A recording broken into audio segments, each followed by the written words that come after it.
Hey, good morning. Say hi to Frankie. Hi, baby. Look at all the mud. I know. I think I'm finally over feeling sad that I don't have a beautiful background. You know, I've seen some people who they're sitting in front of the camera in front of a beautiful bedroom and it's just gorgeous. And I think I'm gonna use this headband today out in the yard. Help keep the hair back. I've had so many headaches from pulling my hair back, just the stress of that, and then the bra, and then the shoes, you know, and then all the work. It's just like something's gotta go. So I'm just gonna have a loose ponytail, and these are so comfortable. But anyway, I always think if I just had a pretty background, I would feel so much better about myself. And then it's like, screw it. He's worth it. Can't live with him and can't eat him. Poor babies. Poor babies. Okay, so here's something interesting that happened yesterday. Oh. Are you just adorable? Oh, you're just adorable. He got into something he's allergic to. He's a little pink and warm. Yeah. And he's been licking. Usually this is pale here, like that. But this is a little pink, so I don't know. Did you get something you're allergic to? Huh? I don't know. He'll be all right. Anyway, so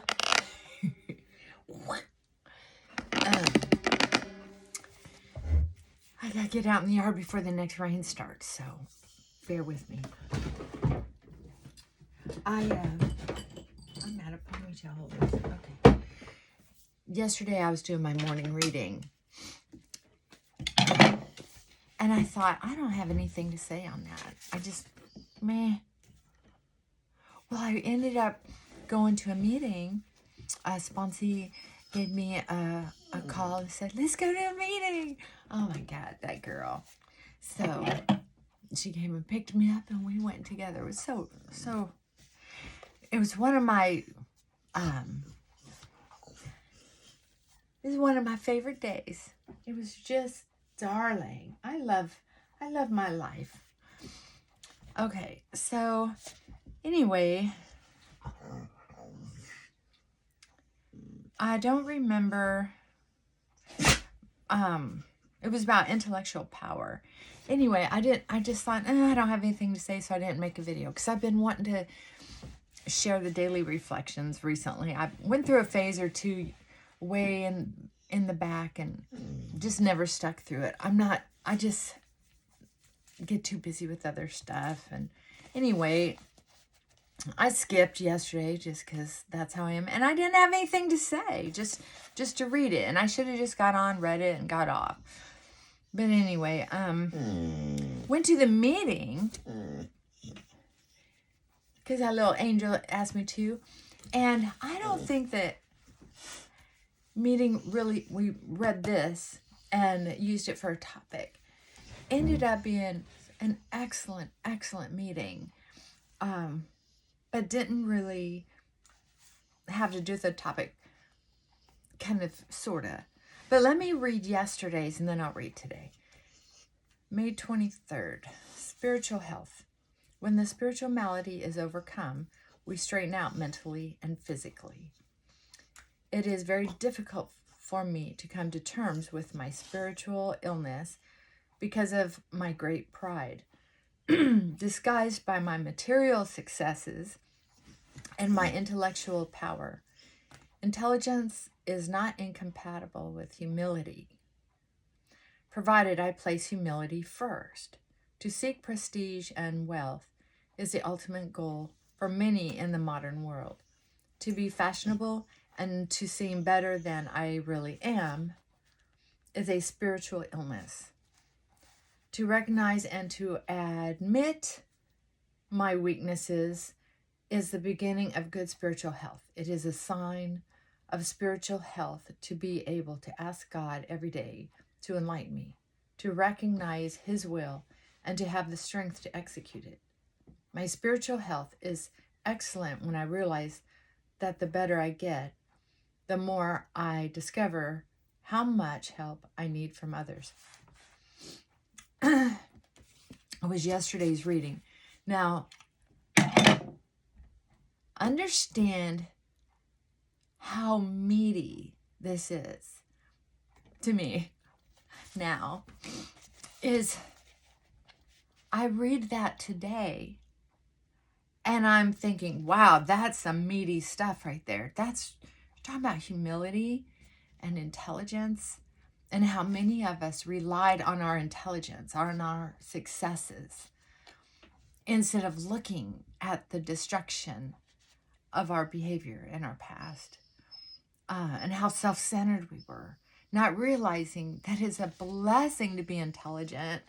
It's a blessing to have successes through hard work and relationships, and how much of an awakening it is to be able to understand that being cocky about that, oh baby, being cocky about that serves no one. And it's a separation. Oh, hello. So I just find it very interesting how much difference a day makes, and also the difference of how difference of another person's energy makes in a situation, bad or good. That's important. What's really important, especially for people who have addictions, is just how intimate of a relationships are you allowing into your life that help spice things up, right? So this young lady who called me, we spend time together, and I wouldn't have gotten out of the house for just anybody. But I did let her into my life. And it was like, oh, okay, I'll get going. It was supposed to rain all day yesterday. Anyway, I don't want to talk more about that because I'm going to look at today's reading. Ready? May 24th. Happy, joyous, and free. We are sure God wants us to be happy, joyous, and free. We cannot subscribe to the belief that this life is a vale of tears, though it once was just for many of us.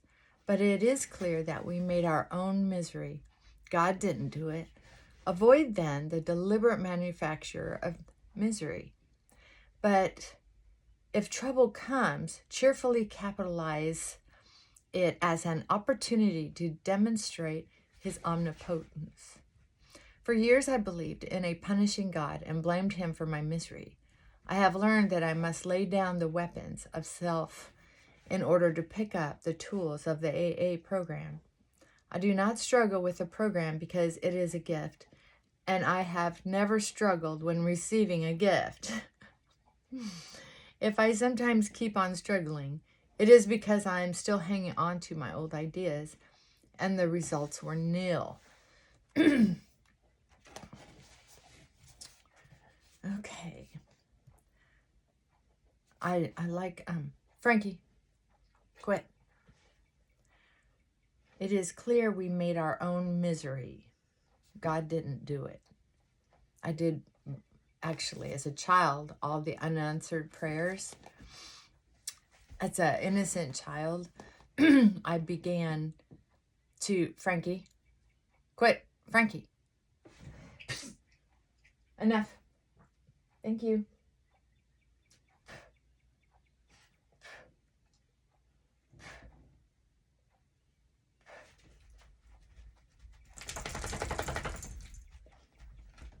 Oh. Oh, honey, don't be mad. I'm sorry. He's so sensitive. Oh. It took me a long time to realize that I could have a different concept of God. Instead of the God that is always supposed to be answering prayers, if you just pray hard enough. And I was just like, nobody prayed harder than I did when I was little. I'm sorry. Anyway, it's to be able to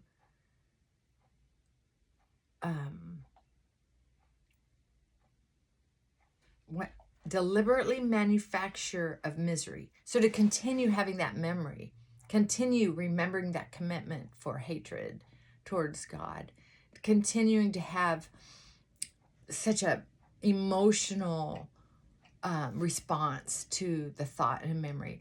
It can trigger brain chemicals that my body is so used to. So to deliberately think about something I know that doesn't help me feel good, right? It's like, okay, let's start connecting the dots. I'm deliberately doing it, or I'm going to deliberately stop doing it. I believed in a punishing God and blamed him for my misery. Yep. I do not struggle with the program because it is a gift. I have never struggled when receiving a gift. I used to struggle receiving gifts because I always knew that there was a price tag. But I like this sentence. I'm still hanging. If I sometimes keep on struggling, it is because I'm hanging on to my old ideas and the results are nil. I have learned that I must lay down the weapons of self in order to pick up the tools of the program. Yeah. So I was talking to a gal or a person. I couldn't quite tell. Sorry, I should have said a person in the program, and they were like, "It's just so hard. It's so hard. She hasn't had they haven't had a month in sobriety yet." And I said, that is probably the hardest time. You know, the month, even if you've been sober in treatment for a month, once you get out in the world and you don't have that all day long or, several half days a week to help with new, fresh thinking, then of course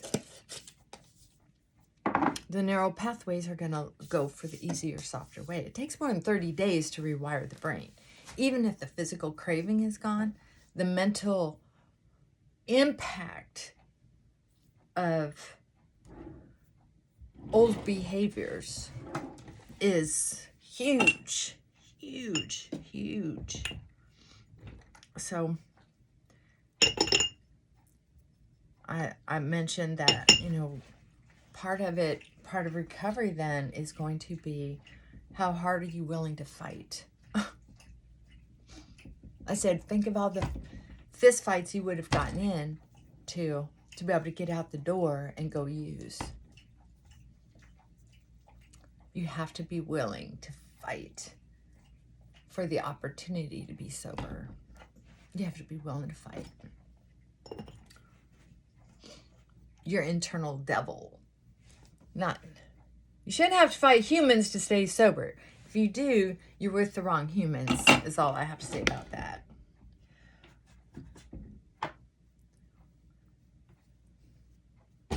That's true. That's a true story right there. I don't necessarily like this lipstick, but it's close to the right color, I guess.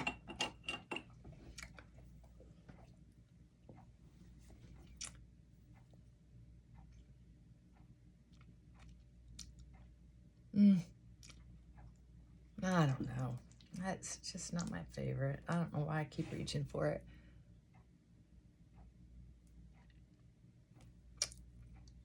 I don't know. What is that? Oh, yeah. So anyway,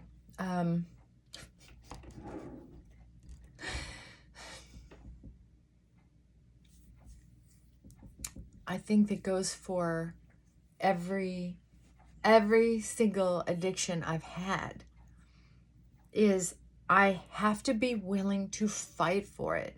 One of the things that I was told early on is I was going through a heartbreak and I wasn't drinking again and I wasn't overeating again, but I was fighting this depression, this gnawing feeling that something was horribly wrong with me and that I would never have anyone love me.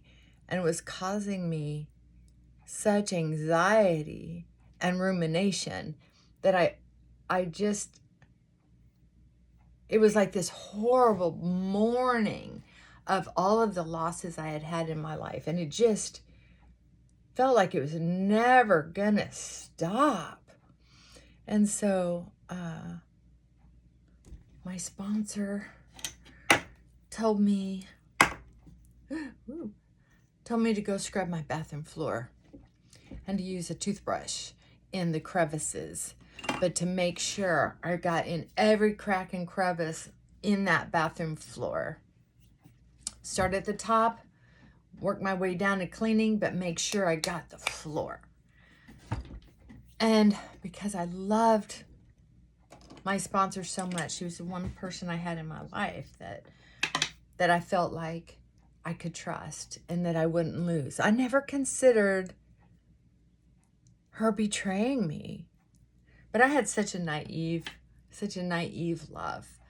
I would just fall in love with somebody and then consider them family. And then if they broke my heart, it was like this horrible mourning. Just terrible. Anyway, she had me do that assignment. And I'm telling you what, I was not happy about it. And it took me a little while for me to get out of my head and into the job of cleaning every little, starting at the top on one side and working my way over. I mean, I cleaned that bathroom and I was so proud of myself. Anyway, I called my sponsor back and told her, and she said, well, have you felt like it helped your depression any? And I was like, wow, it did. It did. I was stunned. And she says, just remember this. You can change your mind by changing what you're thinking. So think about what you're thinking about. If all you're thinking about is drink, or pop a pill, or what can I snack on, or how can I go shopping? Go ahead and force yourself to think of something else. I don't care if it's toast. I have a poster a client sent me because I told her that toast was one of my favorites because I love toast. I love bread. But so it was easy for me to tap into the word toast. All the different shades of toast, all the different smells associated with the shade, all the different sounds of toasters, depending on how far along the toasting is, different toasters. Oh my gosh, I said I can go on and on and on, force myself to think anything related to toast, different sandwiches. And so she got me this poster that actually has all these different shades of toast. And there must be 30 or 50 different shades. You might be able to find it on the internet. It's pretty cool. I really appreciate that. I've never forgotten it. Very sweet. Anyway, you can force yourself, even if it's scrubbing your bathroom floor, your kitchen floor, clean out your cupboards. I think that's why I love organizing my closets. It just helps my brain get to a totally different place where I just let go of anything going on. And working in my yard house too. I really enjoy that. I forgot to put on mascara the other day. So anyway, there was a time when I really wanted to, let me rephrase that. There was a time that I compared myself to everyone else to make sure I was living up to my own expectations. Well, there was also a time when I was sure I was not competitive. And I had someone in my recovery world say, no, you're so competitive that if you think you're not going to win, you don't play. I was like, what? I never forgot that. So, hey, Frankie, enough. Thank you. Thank you, good boy. So think about that. Are you living up to your own expectations? Or are you living up to somebody else's expectations? Here's the deal. I have had so many challenges in my life and have worked for so many different goals that may or may not have been the best choice at the time.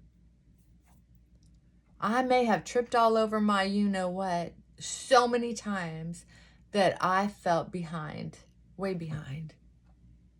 Like there's so many books on how to live your life, and I just couldn't find the right one.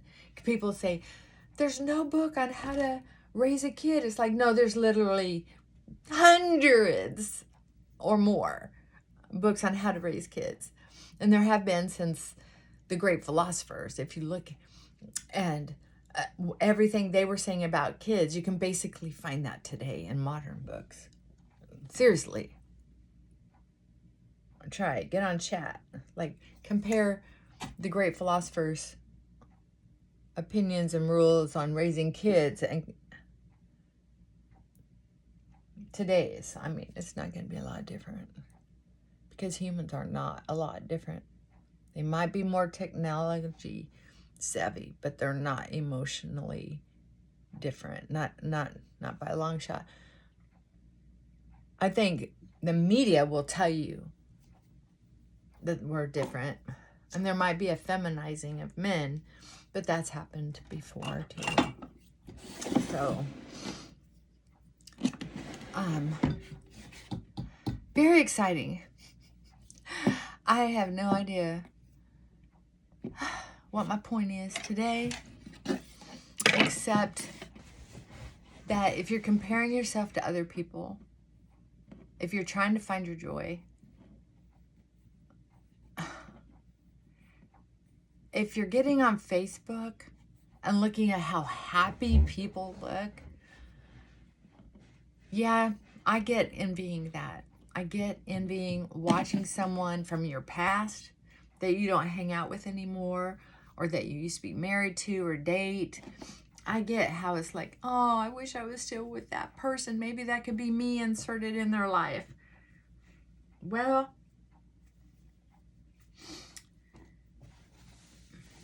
the problem is working through all the trauma that I had in my childhood that I'm not responsible for. And even the mistakes I made in adulthood that I didn't recognize were reactions to that past trauma. That person couldn't help me get to where I am today, other than either rejecting me or helping me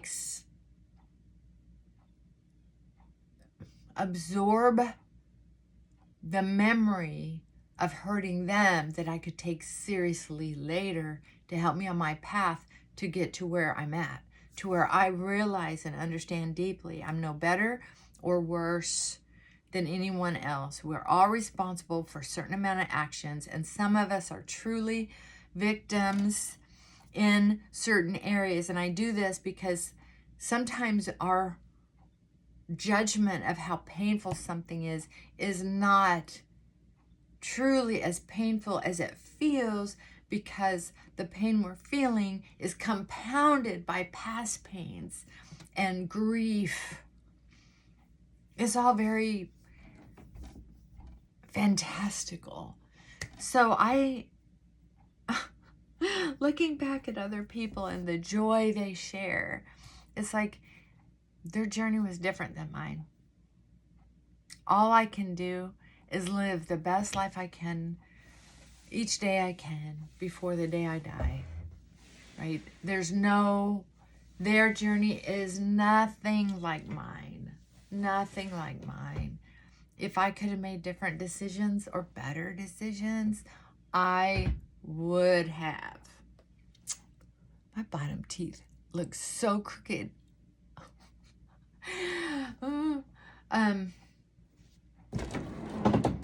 So I'm putting myself, as my brain wants to dwell on seeing somebody just having so much fun on Facebook, I will take my brain and come back here to, what can I do right now for me? What can I do right now for my home, for my animals, for the people in my life right now? Focus on what is in my control. Stop accidentally looking at their stuff. That's why I stay off of social media as much as possible, because if I start stalking somebody, I'm just going to end up letting my head think in certain ways that is, well, number one, that shit's none of my business. And number two, I don't like the garbage can my brain goes into when I'm judging what they're doing, or if I'm feeling pathetic about my life compared to theirs. It's a neighborhood that my brain doesn't need to be in. So that's where I start forcing my brain to stop thought, change thought. And that's where it's like, get out that toothbrush and start scrubbing the bathroom floor if I have to. I'm not going to go on Amazon or Temu and go shopping today because I'm trying to run away. I'm not going to go in the kitchen and start eating that bag of Oreos like nobody's gonna. It doesn't matter that nobody else knows. I know. My God knows. My body knows. And I don't have to overwork. That's one thing that I don't do anymore either, is overwork. I used to be such a workaholic.